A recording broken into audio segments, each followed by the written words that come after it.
औज़ुबिल्लाहि मिनश्शैतानिर्रजीम बिस्मिल्लाहिर्रहमानिर्रहीम। अज़ीज़ साथियों, बहुत से लोग जो हैं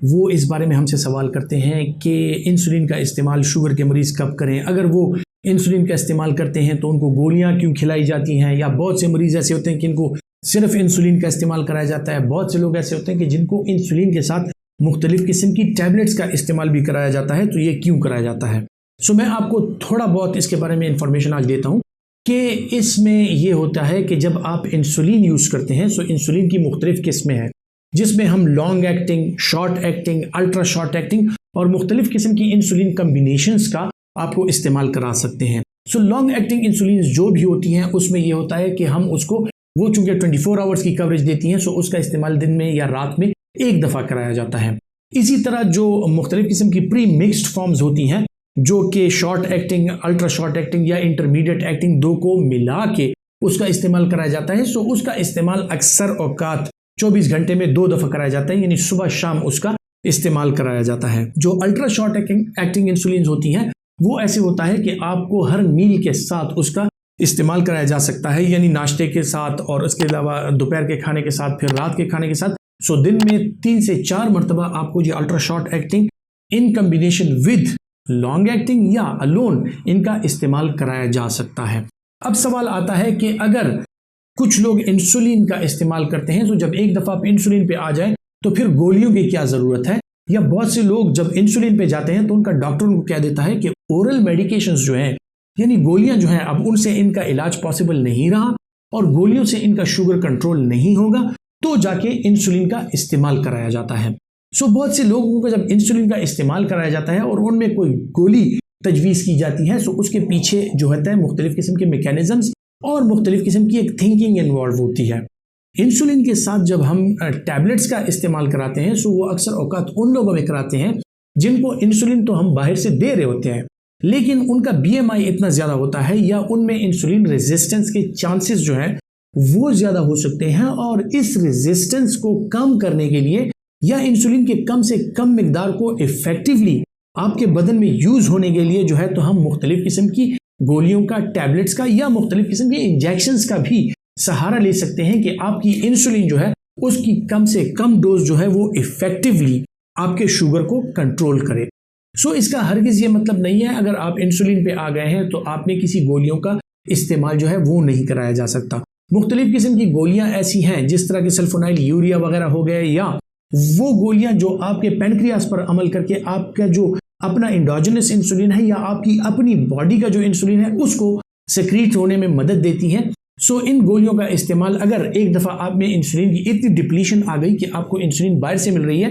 सो सल्फोनाइल यूरियास का फिर इस्तेमाल जो है वो कोई तुक नहीं रखता। सो अगर इनका इस्तेमाल ना कराया जाए सो ये तो ठीक है, क्योंकि आपको इंसुलिन वैसे भी बाहर से मिल रही है और आपकी पेनक्रियास जो है उसमें या लुबलुबे में जो है इंसुलिन की या बीटा सेल्स की इतनी मिकदार मौजूद नहीं है कि वो आपके शुगर को कवर कर सके, तो ही आपको आपका डॉक्टर जो है इंसुलिन तजवीज़ करता है कि आप इंसुलिन लगाएं। अब अगर आप इंसुलिन स्टार्ट करते हैं और इंसुलिन की जो हम चाहते हैं कि कम से कम डोज जो है उसके साथ आपका शुगर कंट्रोल रहे, क्योंकि इंसुलिन एक एनाबॉलिक दवाई है, यानी ये आपकी बॉडी को बिल्डअप करती है। सो आपकी बॉडी जब बिल्डअप होती है, आप जब इंसुलिन का इस्तेमाल करते हैं तो इसके साथ आपका वजन बढ़ता है, आपके बॉडी टिश्यूज का वजन बढ़ता है, आपके फैटी टिश्यूज बढ़ते हैं। जब ये बढ़ते हैं तो आपका वजन हद से ज्यादा बढ़ सकता है, और जैसे ही आपका वजन बढ़ता है, आपका BMI बढ़ता है, आपकी इंसुलिन की जो रेजिस्टेंस है उसके होने के चांसेस ज्यादा हो जाते हैं। सो आपका जो इंसुलिन आप यूज कर रहे हैं वो इतना इफेक्टिवली आपकी बॉडी में यूज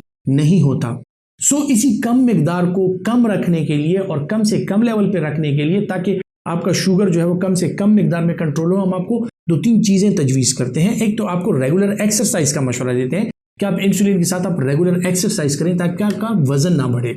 इसके अलावा जो है वो 2-4 चीजें और होती हैं कि आपको इंसुलिन सेंसिटाइजर्स, कुछ दवाइयां तजवीज़ की जा सकती हैं जिसमें मेटफॉर्मिन हो सकती है, यानी ग्लूकोफेज वगैरह, न्यूडिपार वगैरह, इस तरह की दवाइयां कि अगर आपका BMI बहुत ज्यादा है और हम चाहते हैं कि आपका इंसुलिन जो है वो इफेक्टिवली यूज हो, तो उसके लिए आपको मेटफॉर्मिन इंसुलिन के साथ यूज कराई जा सकती है, या DPP-4 इनहिबिटर्स जो दवाइयां हैं जिसमें सीटाग्लेप्टिन, विल्डाग्लेप्टिन और इस तरह की मुख्तलिफ किस्म की दवाइयां शामिल हैं, उनका इस्तेमाल कराया जा सकता है ताकि आपकी बॉडी जो है वो इन दवाइयों के साथ जो आप कैलोरीज खाते हैं उन कैलोरीज की एब्जॉर्प्शन कम से कम हो और आपका इंसुलिन जो है वो इफेक्टिवली यूज हो। सो DPP-4 इनहिबिटर्स जो है यानी सिटाग्लेप्टिन, विल्डाग्लेप्टिन वगैरह का इस्तेमाल जो है वो आपको इंसुलिन के साथ कराया जा सकता है, और ये ग्लेप्टिन्स जो है या मेटफॉर्मिन के साथ कम्बिनेशन में या अलोन अकेले ही आपको दी जा सकती है, ताकि आपका शुगर जो है वो इफेक्टिवली कंट्रोल रहे।